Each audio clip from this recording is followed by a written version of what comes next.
বাংলায় বহু পুরনো একটি খাবার আপনাদের সামনে তুলে ধরলাম, একটু অন্যরকম আমি করলাম। একদম অথেন্টিক মতো একদিন নিশ্চয়ই দেখাবো। একটু অন্যরকম আজ বানাবো ফিরনি, লাউ দিয়ে ফিরনি বানাবো। একদম কচি লাউ নিয়েছি 600 গ্রামের মতো। লাউয়ের ছালটা ছাড়িয়ে নিয়ে ধুয়ে টুয়ে নিয়ে ঝিরি করে কেটে নিয়েছি। আপনারা চাইলে গ্রেটারেও এটাকে গ্রেট করে নিতে পারেন। এরপর গ্যাস জ্বালিয়ে কড়াই বসিয়ে দিলাম। বড় এলাচ একটা নিয়েছি, ছালটা ফেলে দিয়েছি, দানাগুলো দিয়ে দিলাম, দুটো তেজপাতা দিয়ে দিলাম এর মধ্যে। এরপর ঝিরি করে কেটে রাখা লাউটা এর মধ্যে দিয়ে দিলাম। দিয়ে 1 লিটার দুধ আমি গরম করে রেখেছিলাম, একদম মোটা রাবড়ি মতো হয়ে গেছে 1 লিটার দুধ।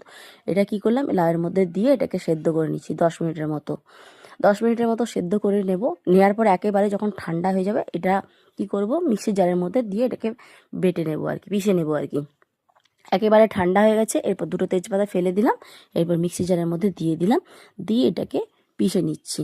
নেওয়ার পর এবার গ্যাস জ্বালিয়ে একটা তড়কা দেবো আর কি। যেহেতু ফিরনি বানাচ্ছি, এই ফিরনির জন্য 1 চামচের বেশি একটু ঘি দিলাম। ছোট করে কেটে রাখা আমন্ড, ছোট করে কেটে রেখেছিলাম কাজু, আর 6 থেকে 7টা খেজুর কুল নিয়েছিলাম, ছোট করে বিছিয়ে ফেলে দিয়েছি, আর ছোট করে কেটে নিয়েছি। আর কিশমিশ নিয়েছি 10-12টার মতো দিয়ে দিলাম, ছোট করে কেটে নিয়েছিলাম আর কি। দিয়ে দেওয়ার পরে একটু নাড়াচাড়া করার পরে ওই বেটে রাখা লাউটাকে দিয়ে দিলাম।